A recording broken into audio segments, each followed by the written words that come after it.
नमस्कार, मैं हूं अंशिता।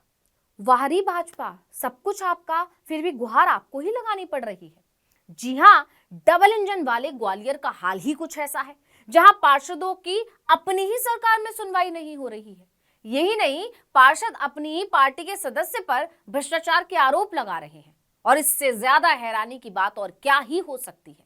इसलिए जैसे ही यह खबर आई, डबल इंजन वाली मध्य प्रदेश सरकार की फजीहत शुरू हो गई है।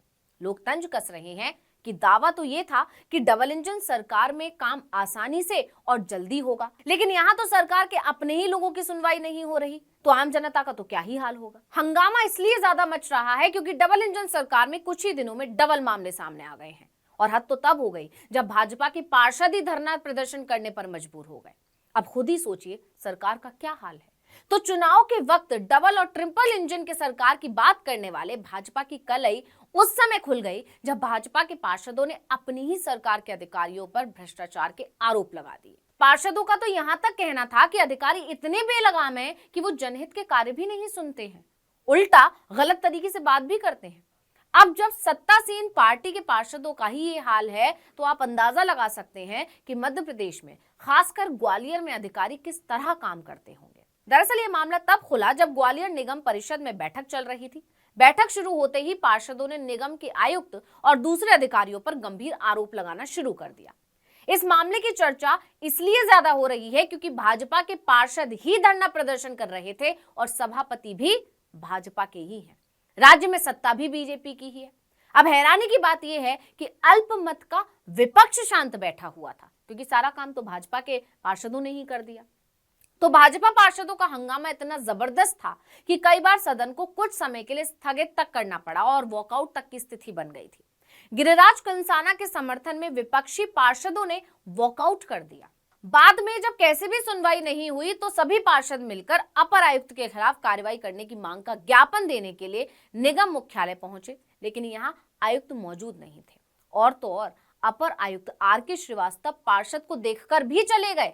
इससे पार्षद और ज्यादा नाराज हो गए और निगमायुक्त के चैम्बर से भी लौटकर चले आए। तो भाजपा पार्षदों का आरोप है कि नगर निगम के अधिकारी मनमानी करते हैं। बता दें कि वार्ड 62 के पार्षद गिरिराज कंसाना का आरोप था कि सफाई कर्मचारी क्षेत्र में काम नहीं करते, बस हाजिरी भरकर चले जाते हैं। इस संबंध में अधिकारियों को कई बार जानकारी दी गई, लेकिन कोई कार्रवाई नहीं हुई। उन्होंने कहा कि जब मैंने काम ना करने वाले कर्मचारियों को हटाने के लिए कहा तो कोई कार्रवाई नहीं। जब मैंने इस संबंध में अपर आयुक्त विजय राज से बात की तो उन्होंने मुझसे अभद्रता से बात की और कहा कि मैं अपने हिसाब से देख लूंगा। पार्षद ने आरोप लगाए कि अधिकारी दादागिरी पर उतारू हैं। तो अलग अलग क्षेत्र के भाजपा पार्षद ही कई तरह के गंभीर आरोप नगर निगम अधिकारियों पर लगाते रहे हैं, लेकिन ताज्जुब की बात यह है कि उनकी ही सरकार में उनकी सुनने वाला कोई नहीं है। हालांकि मामला बढ़ता देख सभापति ने कहा कि वो अपनी बात लेटर पैड पर लिख कर दें। आपको बता दें कि मध्य प्रदेश में भाजपा की सरकार है और ग्वालियर निगम परिषद में भी वर्तमान में 66 में से 41 पार्षद बीजेपी के हैं। इन सब के बावजूद निगम के अधिकारियों पर भाजपा पार्षद भ्रष्टाचार का आरोप लगा रहे हैं। ये मामला मध्य प्रदेश के सुशासन के दावों पर बड़े सवाल खड़े कर रहा है। सिर्फ यही नहीं, इससे 2 दिन पहले एक और मामला सामने आया था। इसमें तो बीजेपी पार्षद ने अपनी ही पार्टी के सदस्य पर भ्रष्टाचार के आरोप लगा दिए थे। भोपाल नगर निगम पार्षद की बैठक चल रही थी। इसमें बीजेपी पार्षद शशांक भार्गव ने निगम के कर्मचारियों के ईपीएफ का मामला उठाया। उन्होंने एलआईसी जितेंद्र शुक्ला से कहा कि निगम कर्मचारियों की पीएफ राशि जमा नहीं होने पर ईपीएफओ ने 21 करोड़ रुपए का जुर्माना लगाया है, जबकि 20 करोड़ 50 लाख जमा थे, फिर भी नहीं दिए। देवेंद्र भार्गव ने सवाल किया कि 21 से 22 में 147 करोड़ रुपए कहां चले गए। तो सदन के अंदर शशांक भार्गव और जितेंद्र शुक्ला दोनों के बीच जमकर बहसबाजी हुई, लेकिन एमआईसी सदस्य इसका जवाब नहीं दे पाए। विपक्ष ने भी पार्षद भार्गव की बात का समर्थन किया और अध्यक्ष के सामने जमकर हंगामा करते हुए जवाब मांगा।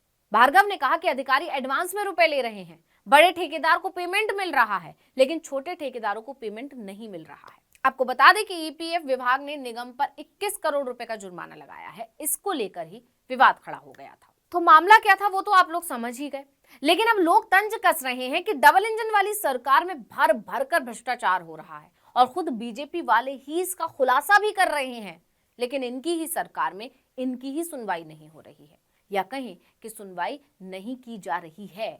लगातार 2 मामले सामने आने के बाद लोगों का दावा है कि डबल इंजन की सरकार में सब मिल बांट कर खा रहे हैं। क्या इसलिए बीजेपी डबल इंजन की सरकार लाने को कहती है? अब बीजेपी की डबल इंजन सरकार की किरकिरी तो हो रही है, विपक्ष भी चुटकी ले रहा है। ऐसे में देखना होगा कि सरकार इस मसले पर क्या एक्शन लेती है, पार्षदों की सुनवाई होती भी है या नहीं। तो इस वीडियो में इतना ही। आपसे अनुरोध है, यूट्यूब पर हमारे चैनल आर्टिकल 19 इंडिया को सब्सक्राइब कीजिए, फेसबुक पर लाइक कीजिए, व्हाट्सएप पर फॉलो कीजिए। हमें बताइए आपको हमारे वीडियो कैसा लगा। आने वाले दिनों में हम और किन मुद्दों पर वीडियो बनाएं, ये भी जरूर बताइए। ट्विटर हैंडल है article19_India, इसे भी फॉलो कर लीजिए। नमस्कार।